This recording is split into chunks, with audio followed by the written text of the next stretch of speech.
Hi, Athena, and welcome to the Awaken Your Wise Woman podcast. Hello, thanks for having me. I'm so excited to dive into our conversation. But for the listeners who don't know who you are, could you share a little bit about yourself and what inspires you? Yeah. So I am located in the Delaware Beach area. A lot of people, when I say Delaware, they're like, "What? Oh, Like, where's Delaware?" so, all right. So I'm going to just make this an aside. We'll take this out of the recording, but I just want to say I'm moving to the Delaware Beach next. So, Lewis, Delaware. I mean, if you That's where know, I live. do you? I live in Lewis. Oh my gosh, Athena. Wow, that's amazing. Okay, well, Right? we have a house there. I'm in Oh, Annapolis, Maryland right now, and we are moving in January permanently to live in Delaware. oh my gosh, how about that? Yeah, No wonder yeah. I felt guided to open with that. Oh, all right. All right, back Yeah. to the podcast. Okay. Yes. So I live in the little Delaware beach town, which is like the first town in the first state, and it's a very tiny little town. I moved here 8 years ago from the DC area, Mm. and I made a complete life change. I worked in architecture previously, and I was really interested in yoga and metaphysics, and so I ended up through the traditional shamanic way, finding myself sick in need of help, chronically sick. And Oh. the Western doctors were not able to help me. And so eventually I found my way to a shaman who helped me to heal. And she also became a teacher for me. And I left architecture and became a shaman eventually. Mm. So that was about 8 years ago. So I've been practicing for the most part. I never actually intended to become a shaman. So I signed up for her training because she said, you have these gifts that you're not using. Maybe you should do a shaman training. And I was like, she probably says that to everyone. But then I ended up meeting two other shamans that said the same thing. And so at that point, I was like, maybe I'll do that ladies training. Wow. So I did the training just curious. I was teaching yoga kind of like part time, like moonlighting as a yoga teacher at the time, and Mm. still doing a little bit of architectural work, like freelancing. And I thought, like, I'll do this shaman training and maybe it'll make me a better yoga teacher. And then I'll like figure my life out. And I did the training and like immediately was approached by a yoga studio owner who was like, "Hey, I have these treatment rooms in the back. I just bought this new studio. Do you want to Wow. come try to do shamanic work here?" Like literally like, right when I graduated the program. And Wow. I was like, "Well, I get like if I don't have to pay for it and you're just going to take a small percentage, then there's no stress on me earning or bringing people in." And for your listeners, like when things are meant to be, they just flow. Like they literally just flow. You don't have to think about it. When Yeah. it's not, like when there's so much resistance, there's always trust that there's a reason why and that's not your path. So allow yourself to be rerouted Yeah. divine. But for me, it was like this very natural flow into my space. My teacher actually also invited me to apprentice with her. So I Wow. did that for a while. I went on to do other shaman trainings and travel and study. And then I kind of made the switch from student to teacher, but always a student, right? Lifetime student. Yeah. So then I was invited to teach. People started to come to me and ask me to train them in Wow. what I was doing. And it just grew. So now, 7, 8 years later, I have hundreds of clients all over the country, world, some outside of this country. And Amazing. I'm changing my model now to support groups because like we talked about, I'm a mom with 5 kids, 2 dogs. So I only A have so busy many life. hours. Yeah, hours in the day. So the group model is really, really working for me right now with a few private clients here and there, and groups, and Nice. I'm doing it through my soul medicine program. Wow. Wow. Mm. So are there any things like inspiration wise that feel important to mention? I always ask that at the beginning, like what inspires you? And I just had another conversation prior to this, and we got all the way to the end. And I was like, oh my gosh, we sort of blew past that question. So I want to be Yeah. intentional about. Yeah, yeah. So, yeah, things um, I draw inspiration from. So I started out in fine arts in college before I switched over into studying architecture. I did interior architecture, and mm, um, my thinking with that was like, oh, I can make art with actual physical space. And wow, right. so I went into corporate architecture afterward. I still love design and visual arts, and I like to travel and see art shows. I love jewelry art, all forms of art. Like I'm so present for that. But also, I view gardening and landscaping as an art form, and that's probably the one that I'm Ah, most passionate about. I love Uh, that. so for me, a lot of times when I am thinking of my clients, even my own children, Hmm. I'm thinking about them through the lens of like seeds, or I like to buy plants, into season when they look like they're dying. And then you buy the plant and you plant it. And the next year you're like, oh my gosh, I can't believe this plant is thriving in this Mm, way. And so with my clients, I view them a lot of times like those seeds, or those baby plants, or the plants that are, just barely, hanging undernourished or yeah, right. undernourished, exactly. And they're just like hanging by a thread. And then we do the work, and we cultivate their lives, in the same way that we cultivate the garden. So Wow. that's been Wow. really, really awesome to be able to take my love of gardening and plants and to translate that into my work. And yeah, it's very fulfilling and inspiring. Yeah, that's amazing. And love that idea of, yeah, bringing a plant or a person sort of back to life, right? Yeah. To their full flourishing, blooming selves, right? Yeah. So uh, I would guess there are listeners that really have very little concrete idea of what shamanic work is like, Yeah. and may have false impressions of what it involves. So I would love for you to share more about Yeah. that. Yeah, it can look like a lot of different things. You know, I would compare it to medicine, right? To traditional medicine. There's so many different avenues, even micro modalities within traditional medicine. The same Mhm. goes for shamanism. So there's so many different types of shamans. Shamans span various cultures, various religious groups.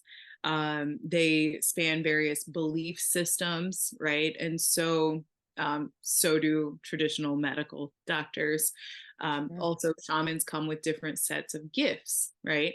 But Mm, kind of the one overarching, I would say, thread with what I understand to be all shamans is that we are working with the spirit world on behalf of others and on behalf mm, of our planet. So that's like the main definition that I have for what is a shaman. It's someone who's working with the spirit world on behalf of you and on behalf of our planet. Also, meaning with the animal world, the animal kingdom. mm, So, with that said, shamans can help with a wide range of ailments, human, conditions, right? And mhm, it could span from what looks and feels like life coaching. mhm, Sometimes a session with me might feel like life coaching, can look like having a really long sit down with your doctor, right? Because sometimes we feel like we need somebody to diagnose us, like tell me what's wrong with my body. So myself and I know several other shamans who work with medical intuition, which is where we have the ability to see into the body to help to diagnose and to also refer out to specialists. So I'm not writing like a formalized prescription for a specialist, but I can direct my clients to, hey, you need to see a blood specialist, you need to look up this cancer doctor, you need to go see this endocrinologist or this neurotherapist. So, in that sense, I'm working very much with the medical intuitive side and mm, the medicine side. But Hmm. I also hear remedies specifically from spirit. So I've counseled clients through their cancer when they chose to go free of chemo, free of radiation, and to do it on their own. I will be supported by the spirit world, as is my client, with how to do that. And I had a really awesome experience last year with a client who we tracked from July to July. She was diagnosed. They measure the tumor Hmm. and diagnosed breast cancer, and we went through a series of protocols which were all guided by spirit. I heard things I've never heard of. Wow. And it was, I mean, down to like they were telling me to tell her, drink oxygenated water, Hmm. telling specific types of herbs and minerals, and get to the sauna and all these things. And then they would guide and direct her to other specialists, and I would as well. And when we went for another screening, they measured the tumor. This was like in the winter. They measured the tumor. It had shrunken, Wow. and so it had shrunken, and it also, they identified it as a non-mass, which we kind of giggled about. And we were like, what exactly is a non-mass? So it was a mass, and now it's a small non-mass. And the doctor said, well, maybe when you went in initially, maybe they didn't hold the breast in the same position under the machine. Like they were trying to find reasons why is it Wow. measuring smaller and differently, and they couldn't figure it out. And honestly, I think So they there's just labeled it differently. they're like, maybe it was the machine and the way that they held your breast, and like, okay. So things like this, really, really cool, kind of Mm. miraculous healings happen quite a bit. I've had clients also who are struggling with, trauma, a lot of trauma. I help a lot of women through the worst kinds of trauma and restoring themselves, reclaiming their souls after they've experienced some of these traumas. It can be so powerful to Oh witness, my gosh. I right? bet. I bet. Uh, so yeah, there's a lot. There's the physical healing, the emotional healing, watching clients change their lives, leave their jobs, leave their relationships that are not serving them anymore. Um, I've had clients who were really wanting to get married, and we were able to really put them on the track towards finding their soulmates. Um, Mm. Clients who wanted to get pregnant, and we did the healing where, maybe on a deeper level their body was not ready for birth, or their life wasn't ready for birth. So doing some of that energetic work, it literally spans everything. Yeah, like your entire sort of presence here on earth, like yeah, just Yeah. all the things, the struggles we encounter, whether it's physical or emotional or yeah, Yeah, the there's help. Yeah, hurting. spirit help available for everything. Yeah, yeah. And what drew you to seek out a shaman when you were struggling? Like, Mm. yeah, just curious. Desperation. That's what brings Yeah. most people to a shaman, right? Desperation. So it's like you try all the things, and then you're like, I guess I'll try this thing that person told me about. So that was what it was. Mm. A neighbor had told me about this, the medicine woman in my town.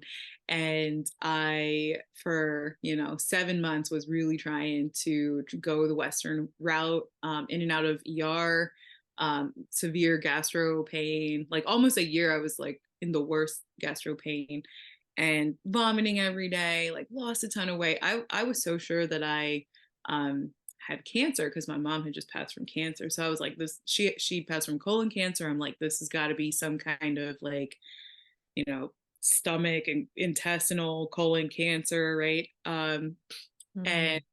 when I went to the shaman finally, after all the tests kind of were coming up like wonky and inconclusive, no diagnoses, and the doctors would say, maybe this, maybe that, driving up and down the state, I'm like, this is ridiculous.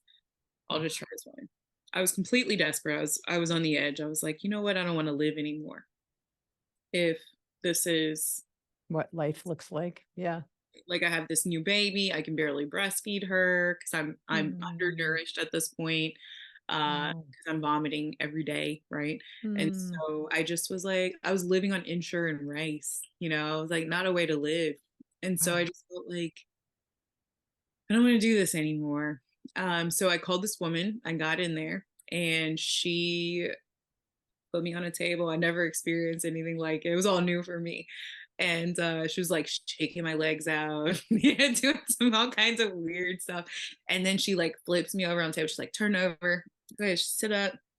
And she's like, what are you sad about? And I was Really? like, whoa, right. And she's very blunt like this. I call Uh-huh. her shaman mama. So she's like, and I was like, well, I was like, my mom, like, that's what I'm sad about. Like, she was my everything. And she's like, well, Mm. she's right here. And I was like, what? Oh. And she started to channel messages from her to me right then and there. And I didn't know this woman, I've never met her. And she was spot on with every message from my mom. And so I knew, I was like, okay, there's something here. And then she said to me, if you don't grieve, it will become cancer. Oh, wow. And I knew she was telling the truth. So I was like, I got to figure out how to grieve. And so that was what prompted, neighbor, desperation, physical pain and sickness, being on the brink of death. Like, that's the traditional kind of initiation to the Mm. shaman. Wow. Yeah. Wow. Well, and you hear so many stories of, especially today, I feel like, but I'm sure it's gone back through history of the medical, our traditional medical system of, diagnoses where I think of this more in terms of particularly for women with, symptoms that there isn't any like, oh, aha, here it is. Here's the problem. And here's the medicine to fix it.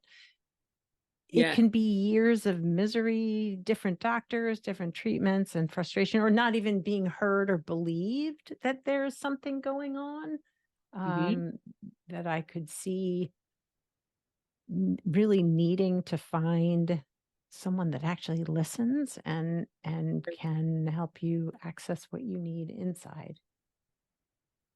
Yeah, Hmm. Yeah, yeah, totally.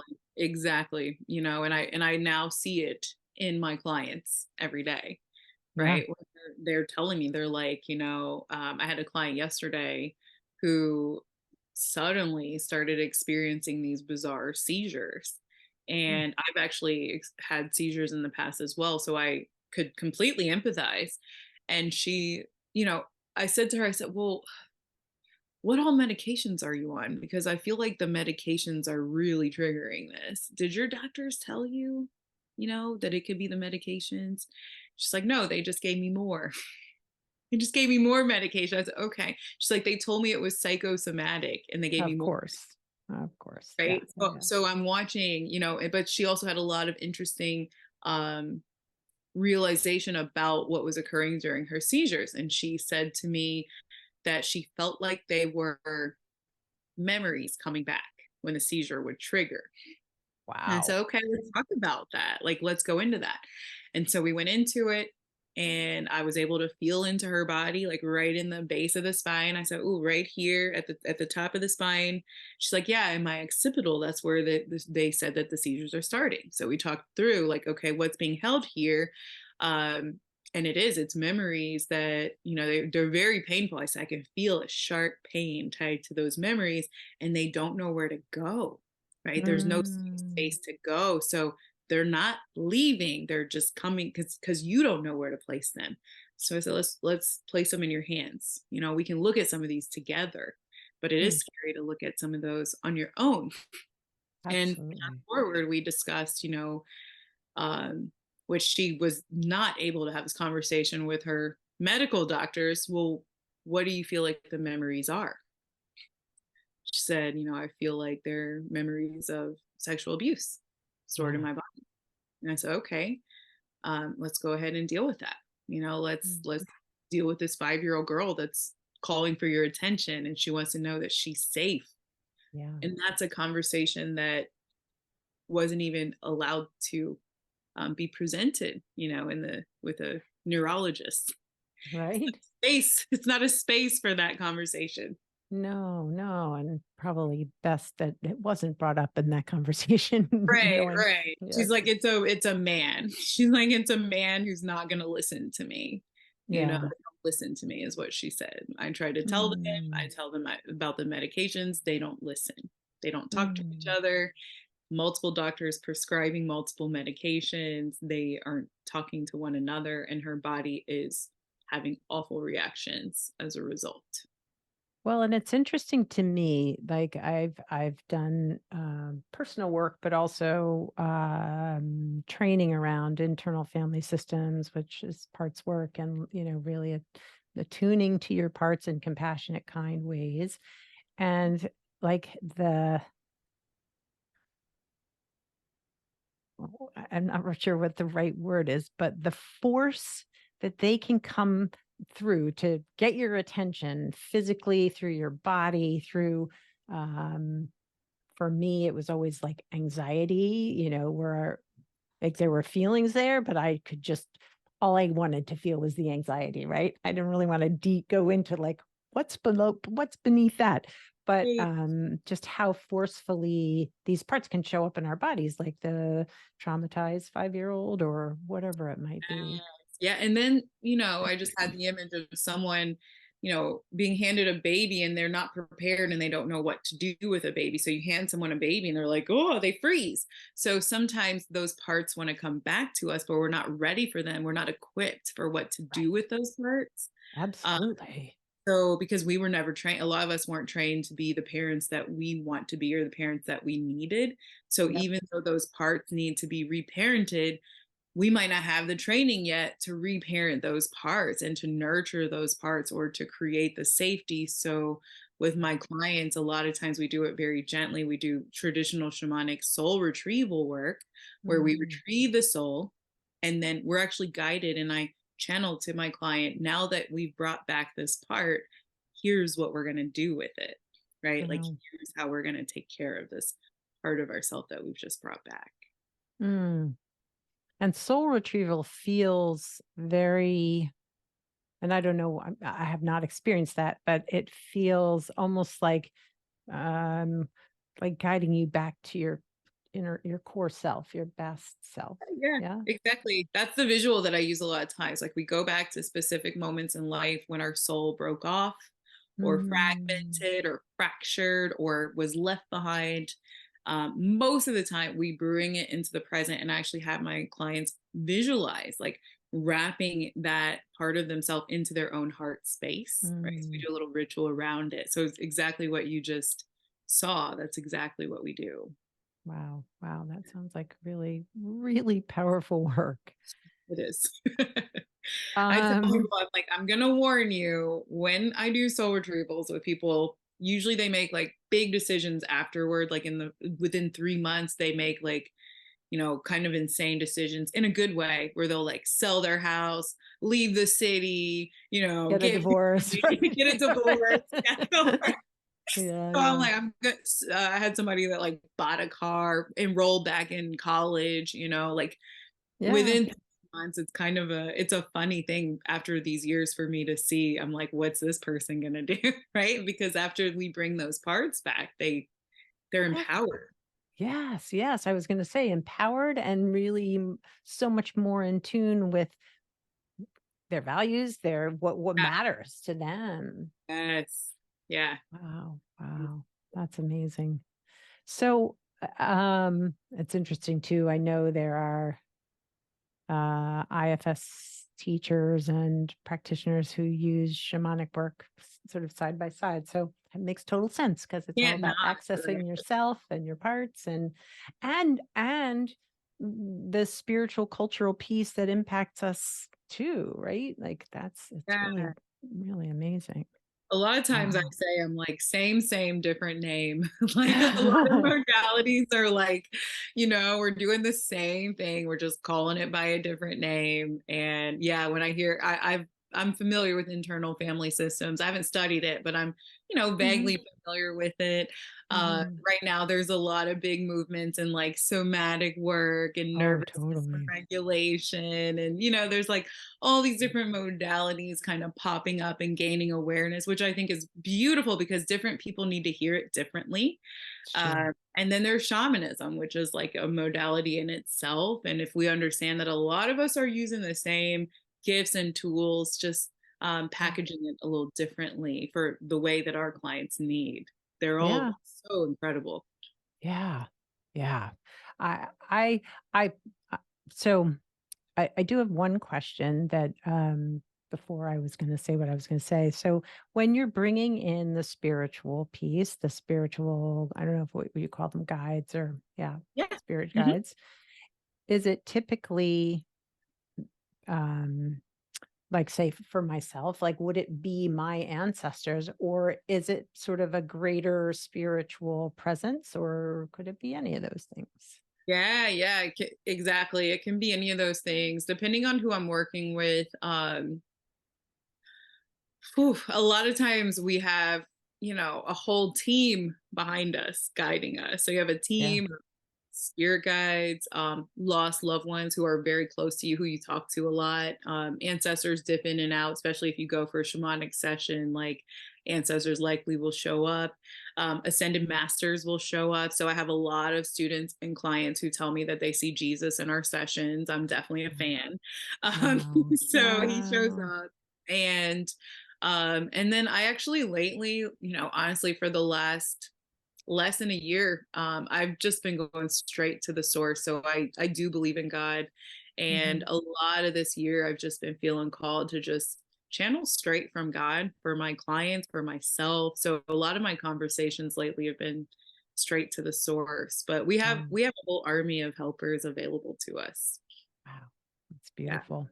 It's sort of a it's I mean, for me personally, that feels really comforting. Yeah.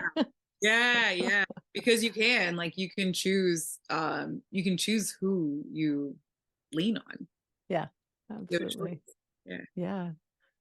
So if there were a piece of wisdom that you felt was important to share with the listeners, what might that be? Oh, huh. If we're let's say your listeners right now, like we have one basic hope, we're just to open them up. And I just shared about the source that I go to, right? Being God. Hmm. Uh one piece of wisdom I would share is, and it's not from a religious standpoint at all, but that God Hmm. is real. Mm. God is a real force. Like as I'm looking at my window right now, the sun is like getting brighter. It's a real force that can be validated, can be felt, can be heard, can be sensed inside of your body. Mm. No, God's not a man in the sky, right? As far as what I'm aware. Yeah. But what's helpful for me, the wisdom is to think of God as being the sun, Mm. the sun, the light itself. And in Egyptian culture, there was a lot around the sun god Ra, right? Hmm. So for me, when I'm thinking about like if there was one piece of wisdom that I could share, that would be it, that God is real. And when you're questioning God, because I went through a period where I walked away. And again, I'm saying all this from a non-religious standpoint. Like I don't prescribe to any religion. I did in the past, and I left religion and I Yeah. left the concept of God, and then I was kind of brought back. Okay. So as Yeah. a person who understands, I work with a lot of women with religious trauma as well. As a person who Sure. understands like leaving the church and leaving God, leaving your faith, and Yes. then being brought back to it without question, like I've experienced without question the presence and the existence and kind of the words of what I call God, what some might call source, or there's all kinds of names for this energy. Sure. um Sure. but the wisdom would be like when you're questioning its existence, right? And I just think of it also like electricity, but it's light is omnipresent, Yeah. Energy. Yeah. right?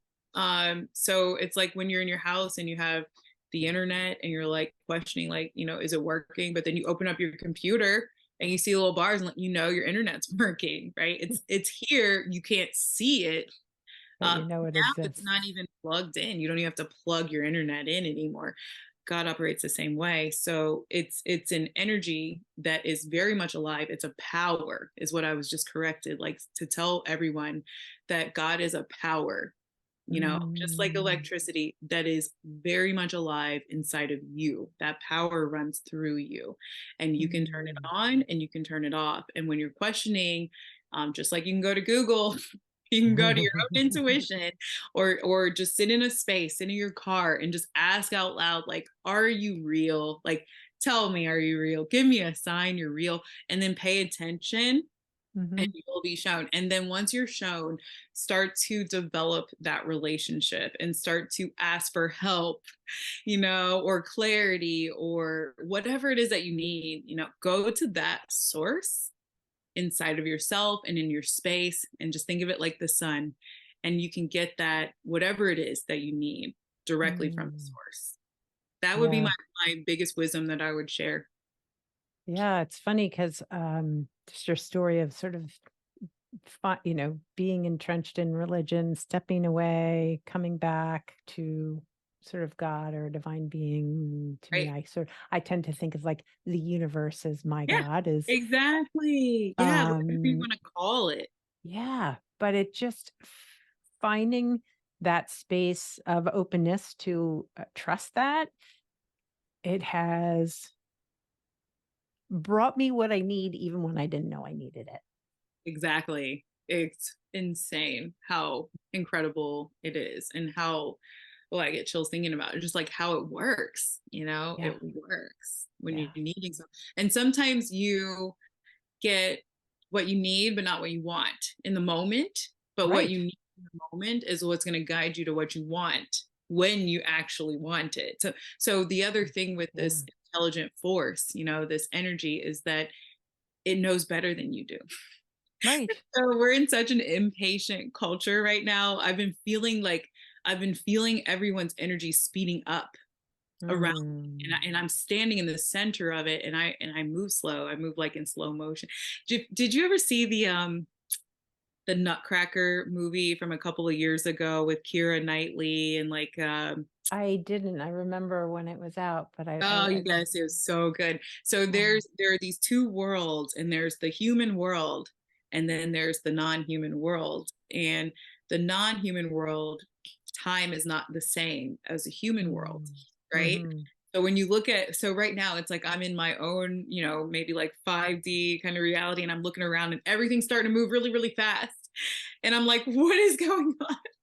And Wow. everyone's anxiety is like increasing, and they're thinking and they're speaking and they're jumping ahead, and it's like, whoa, you're watching, it's like it's going to combust. uh Mm, but if everyone can learn to surrender and trust in divine timing, because we want everything right now. yes.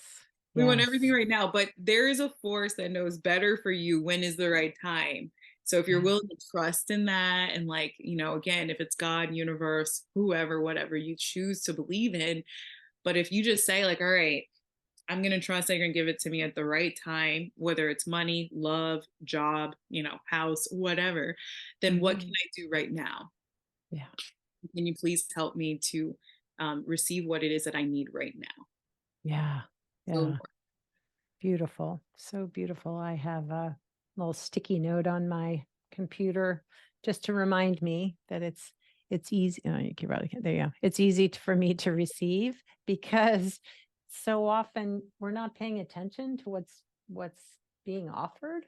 I mean, whether it's divine or just universally, and just helps me know that I'm receiving what I need to, even yes, if I'm not paying attention. yes, exactly, exactly. So Yeah. true. So Yeah. true.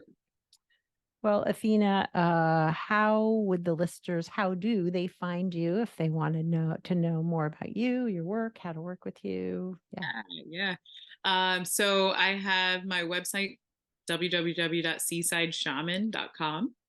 I love There's a lot Seaside about Shaman. thank you. So there's a lot about me on there, and just like fun facts about my family and my work and my training. Next, I have taught at the Omega Institute in New York, and I'll be back next Oh, summer for nice. a weekend retreat. I'm really excited about. So I lead, I teach, I lead in retreats, and I do a lot of groups through my soul medicine program. I have a membership, which is when when women are feeling ready to make healing and growth a regular part of their life, their daily life, Mhm. right? Because Yeah. it's an ongoing practice, and they're struggling with like staying on track with it, or finding the time to journal and not knowing where to start and what's going on. And again, that fast spinning energy. Yeah. Soul Medicine is a series of weekly classes, open every week, and our members can drop into any class that they want throughout the entire month. And I guide intuitively through journaling, through shamanic journey, through self-healing. We have incredibly open and vulnerable discussions with our tribe Mm. members in our Oh. sessions. So it's a really beautiful community and a really beautiful safe space for you to do the work with a little bit of support, right? With a little Oh, bit of support. So soulmedicine.studio is my program website. beautiful. That sounds like an amazing space to and just safe. Just the way you're describing it, it feels very safe. Yeah. Yeah. Yeah, and Instagram. I'm active on Instagram, so I love to like connect with people on there, and I post a lot of um kind of random thoughts and pictures of my kids and I was myself. going to say, I think I've seen pictures of your family there. Yes. Yeah, Yeah. we're Yeah. always up to something, so lots of that on there. But occasionally I'll try to post like little intuitive messages for whoever needs it on my Instagram. Beautiful. Yeah. Well, I will share all your links and how to find you on the show notes. And I just want to say thank you so much for joining me on the podcast today. Yeah, thank you. Thank you for having me. It was a pleasure.